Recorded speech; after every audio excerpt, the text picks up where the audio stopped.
I found that nothing in life is worthwhile unless you take risks. Nothing. Nelson Mandela said, there is no passion to be found playing small and settling for a life that's less than the one you're capable of living. Now, I'm sure in your experiences in school and applying to college and picking your major and deciding what you want to do with life, I'm sure people have told you to make sure you have something to fall back on. Make sure you got something to fall back on, honey. But I never understood that concept, having something to fall back on. If I'm going to fall, I don't want to fall back on anything except my faith. I want to fall forward. I figure at least this way I'll see what I'm going to hit. Fall forward. This is what I mean. Reggie Jackson struck out 2,600 times in his career, the most in the history of baseball. But you don't hear about the strikeouts. People remember the home runs. Fall forward. Thomas Edison conducted 1,000 failed experiments. Did you know that? I didn't know that. Because the 1,001st was the light bulb. Fall forward. Every failed experiment is one step closer to success. You've got to take risks, and I'm sure you've probably heard that before, but I want to talk to you about why that's so important. You will fail at some point in your life. Accept it. You will lose. You will embarrass yourself. You will suck at something. There's no doubt about it. And I know that's probably not a traditional message for a graduation ceremony, but hey, I'm telling you, embrace it, because it's inevitable. In the acting business, you fail all the time. Early on in my career, I auditioned for a part in a Broadway musical. Perfect role for me, I thought, except for the fact that I can't sing. I didn't get the job. But here's the thing. I didn't quit.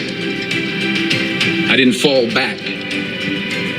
I walked out of there to prepare for the next audition, and the next audition, and the next audition. I prayed.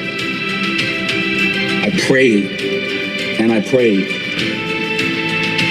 But I continued to fail, and fail, and fail. But it didn't matter, because you know what? There's an old saying. You hang around the barbershop long enough, sooner or later you're going to get a haircut. So you will catch a break, and I did catch a break. Last year, I did a play called Fences on Broadway. Won the Tony Award. But here's the kicker. It was at the Court Theater. It was at the same theater that I failed that first audition 30 years prior. The point is, every graduate here today has the training and the talent to succeed. But do you have the guts to fail? If you don't fail, you're not even trying. I'll say it again. If you don't fail, you're not even trying. My wife told me this great expression. To get something you never had, you have to do something you never did. Les Brown's a motivational speaker. He made an analogy about this. He says, imagine you're on your deathbed, and standing around your deathbed are the ghosts representing your unfulfilled potential. The ghost of the ideas you never acted on. The ghost of the talents you didn't use. And they're standing around your bed, angry, disappointed, and upset. They say, we came to you because you could have brought us to life, they say. And now we have to go to the grave together. So I ask you today, how many ghosts are going to be around your bed when your time comes? I just got back from South Africa. It's a beautiful country, but there are places there with terrible poverty that need help. And Africa is just the tip of the iceberg. The Middle East needs your help. Japan needs your help. Alabama needs your help. Tennessee needs your help. Louisiana needs your help. Philadelphia needs your help. The world needs a lot, and we need it from you. We need it from you, the young people, because remember this. So you got to get out there. You got to give it everything you got, whether it's your time, your talent, your prayers, or your treasures. What are you going to do with what you have? I'm not talking about how much you have. Some of you are business majors. Some of you are theologians, nurses, sociologists. Some of you have money. Some of you have patience. Some of you have kindness. Some of you have love. Some of you have the gift of long suffering. Whatever it is, whatever your gift is, what are you going to do with what you have? All right, now here's my last point about failure. Sometimes it's the best way to figure out where you're going. Your life will never be a straight path. I began at Fordham University as a pre-med student. I took a course called cardiac morphogenesis. I couldn't read it, I couldn't say it, I sure couldn't pass it. So then I decided to go into pre-law, then journalism. And with no academic focus, my grades took off in their own direction. I was a 1.8 GPA one semester, and the university very politely suggested that it might be better to take some time off. I was 20 years old, I was at my lowest point. And then one day, and I remember the exact day, March 27th, 1975, I was helping my mother in her beauty shop. My mother owned a beauty shop up in Mount Vernon.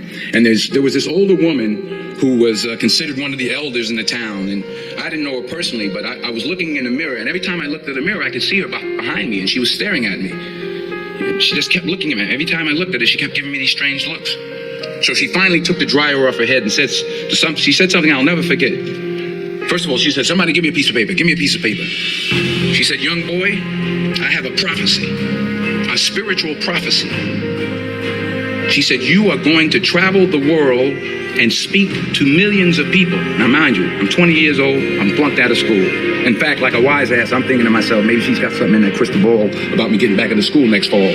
Another counselor came up to me and asked, "Have you ever thought about acting? You're good at that." So when I got back to Fordham that fall, I got in, I changed my major once again for the last time. And in the years that followed, just as that woman prophesied, I have traveled the world and I have spoken to millions of people through my movies. I see youth today, and I'm encouraged by what I see. And I'm strengthened by what I see. And I love what I see. You'll see what I mean about taking risk or being willing to fail. Because taking risk is not just about going for a job. It's also about knowing what you know and what you don't know. It's about being open to people and to ideas. And I can't think of a better message as we send you off today.